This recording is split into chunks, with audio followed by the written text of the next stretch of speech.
राज्यसभा सांसद उपेंद्र कुशवाहा जमालपुर में है। ऐसे तो इनका दौरा पूरे बिहार में चल रहा है और उसी दौरा के क्रम में मुंगेर होते हुए, जमालपुर होते हुए और अभी भागलपुर के लिए प्रस्थान करेंगे।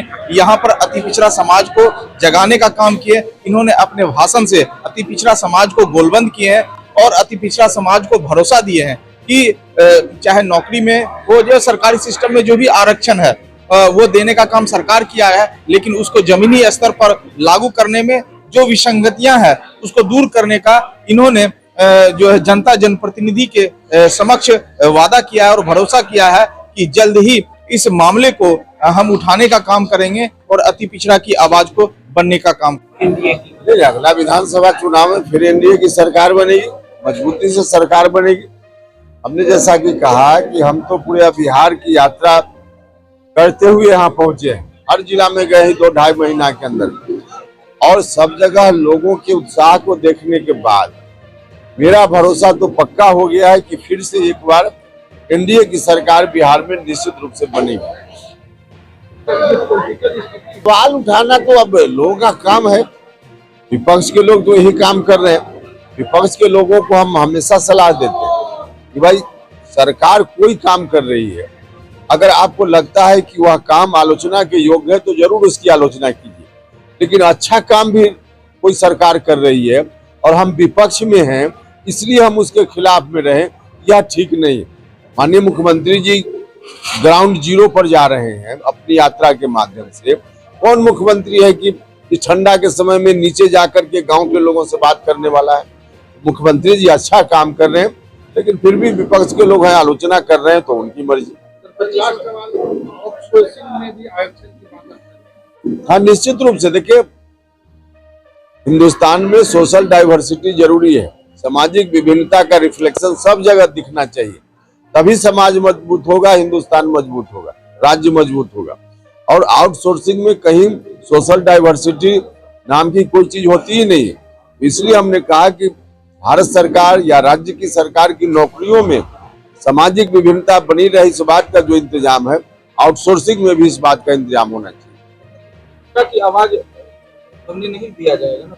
बिल्कुल नहीं। अति पिछड़ा समाज, दलित समाज, जो वंचित लोग हैं, किसी जात धर्म के लोग हैं जो वंचित हैं, न्याय से वंचित हैं, अपने हक से वंचित हैं, उनकी आवाज को दबने देने का सवाल ही नहीं उठता है। और खास करके जब भारत के प्रधानमंत्री नरेंद्र मोदी जी हैं और बिहार के मुखिया नीतीश कुमार जी हैं, तब इनकी आवाज को दुनिया की कोई ताकत नहीं दबा सकती।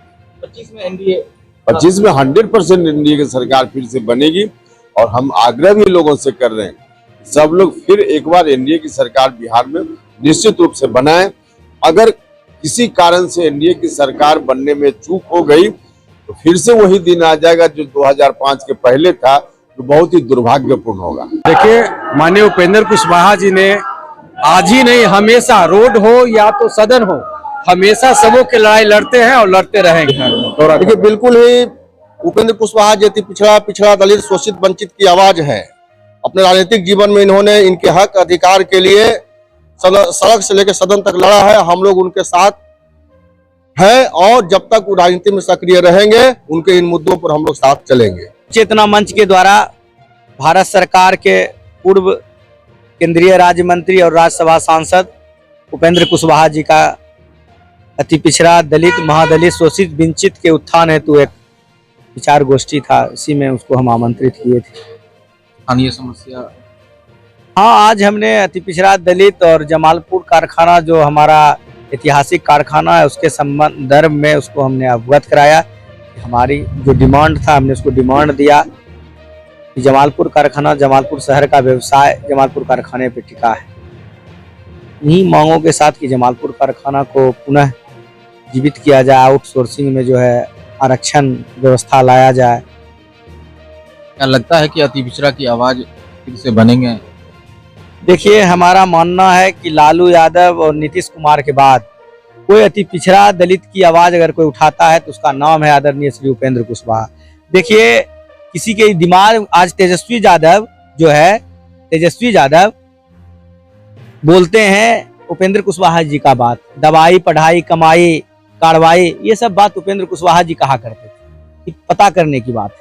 और रहा बात कॉलेजियम सिस्टम, इतना बड़ा जो मुद्दा है सुप्रीम कोर्ट हाई कोर्ट में जजों की नियुक्तियां जो इस तरह से हो रहा है, तो इस सब व्यवस्था के खिलाफ जिसने आवाज उठाया उसका नाम है आदरणीय श्री उपेंद्र कुशवाहा। तो हमें उम्मीद है, राजनीति में बहुत तरह की बात होती है, मगर आज भी तो उन्होंने बेबाक रूप से कहा कि ये जो सिस्टम है आउटसोर्सिंग, इसमें जो है मतलब रहना चाहिए, आरक्षण होना चाहिए।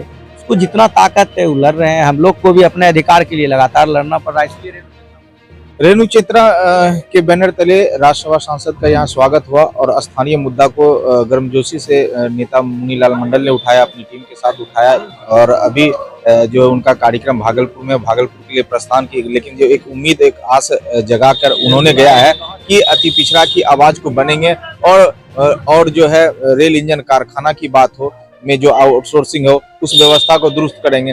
अति पिछड़ा के तमाम ऐसे मुद्दे को वो जो है उठाने का काम करेंगे और यहाँ के लोगों को भरोसा दिए हैं और एक आस जगा के गए हैं उपेंद्र कुशवाहा। बने रहे केवल भारत।